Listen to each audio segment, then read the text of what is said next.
So I've been wanting to post a review on this Pro 16 skiff since I purchased it in June of this year, 2016. We're in October, middle of October right now in 2016. Every time I launch this boat, everybody asks me how well it does. This is the Mako Pro 16 skiff. It's all I can say is it's a great little boat, and I don't think I think people generally underestimate what this thing can do, given that it's a 16-foot skiff. I launch this out of the Santa Cruz Harbor in California almost every week. Take my son out. We're going out doing a lot of inshore stuff. But this thing's a beast. Don't let the size fool you. This thing can really handle some of the offshore conditions that we see here in Santa Cruz in the Bay Area. So I was just going to walk around and just kind of explain my experience with the boat, just so people can see what I've done. I've got a tape measure that I've stuck to the deck, which is great for measuring because we have a lot of restrictions in California. I've got my life vests stored up underneath, tucked up underneath the deck. It comes with a stern light, which is great because I generally leave in the morning before sunup. Live well is amazing. Definitely worth having this on board. Use it for the bait fish as well as the some of the live catch that we get.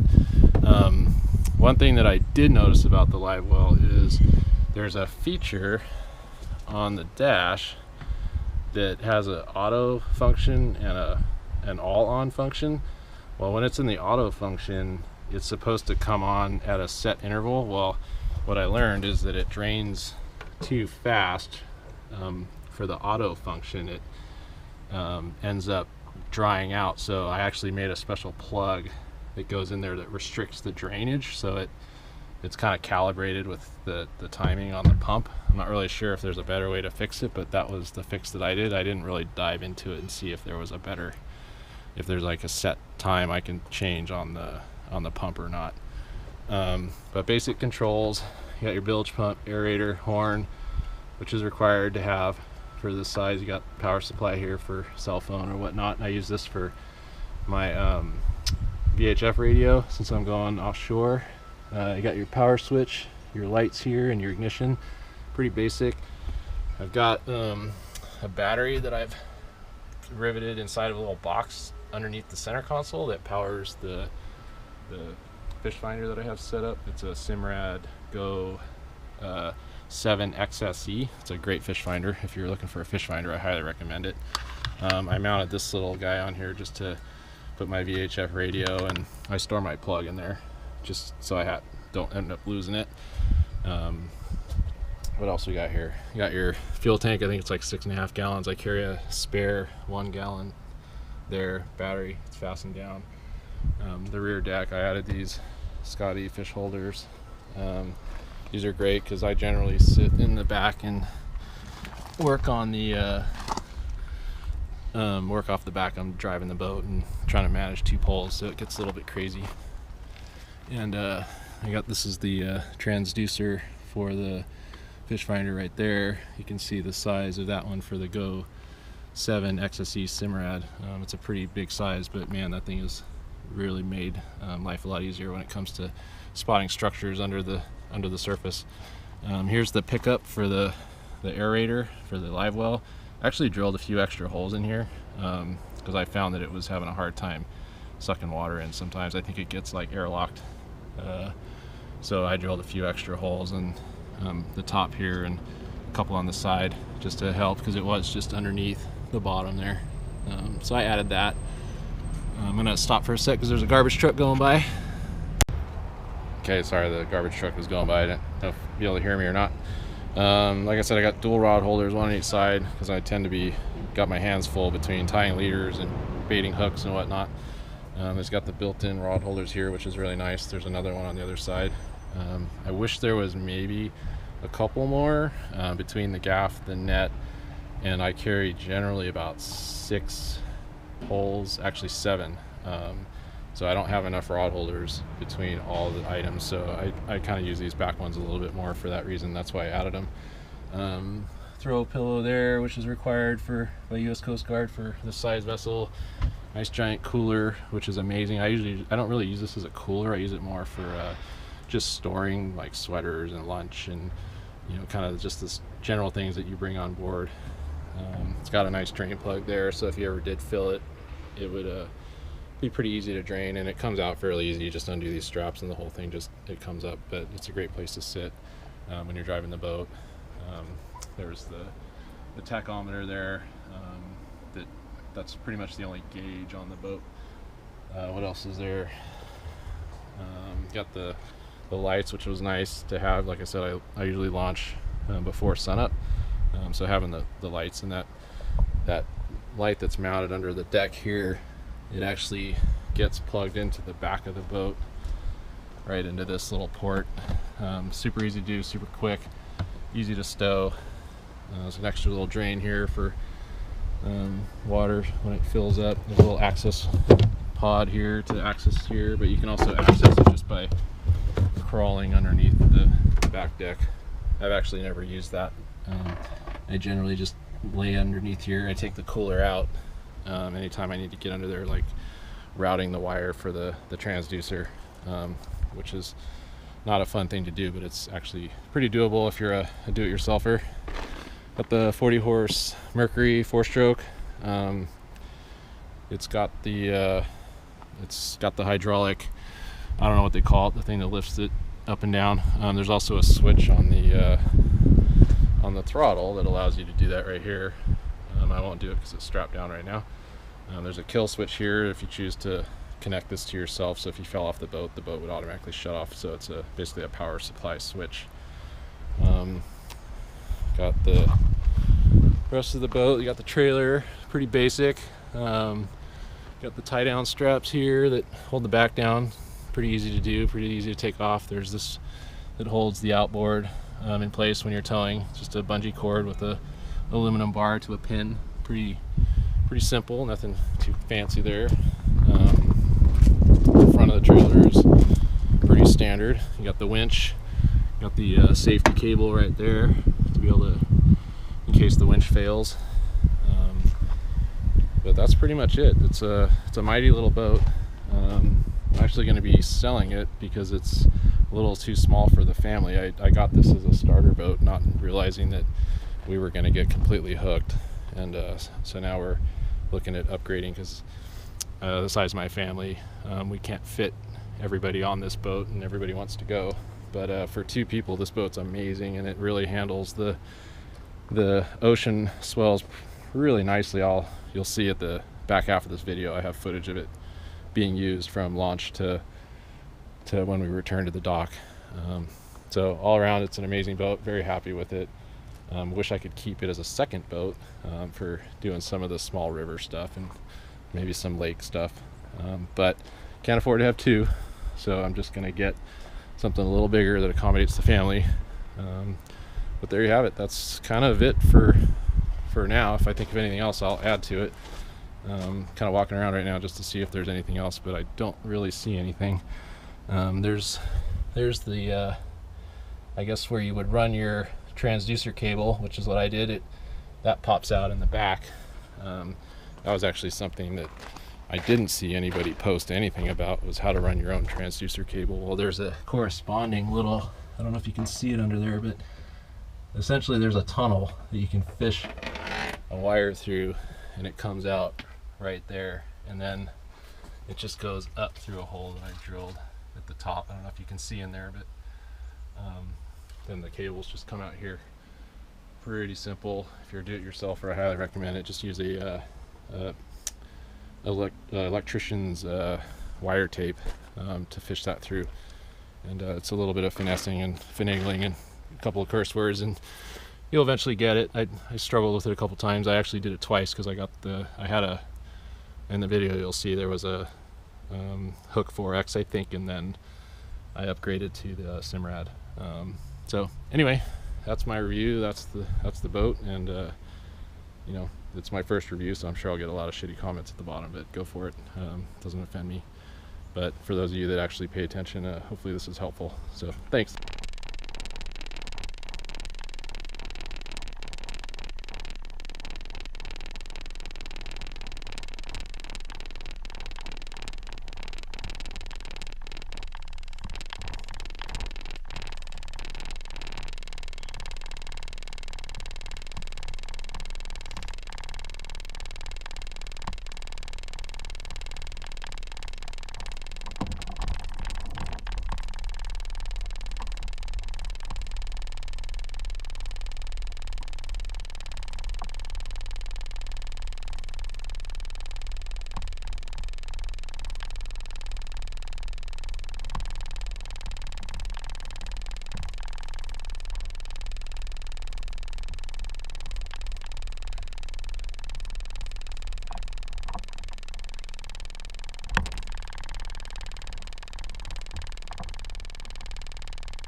catch bait, and we can't stop catching fish.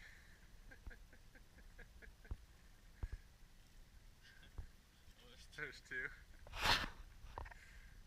might have to give up on the bait fishing. Alright, good pliers.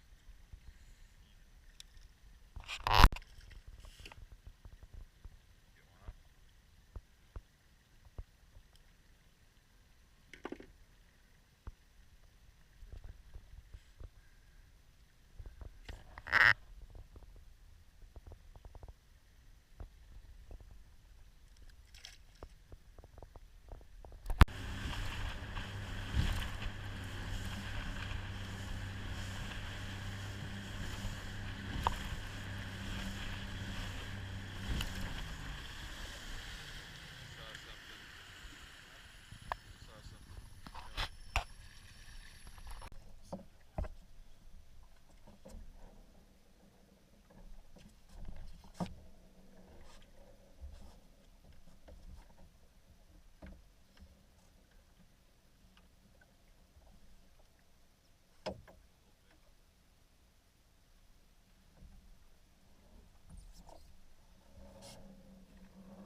You're gonna be bummed when that kelp gets to you.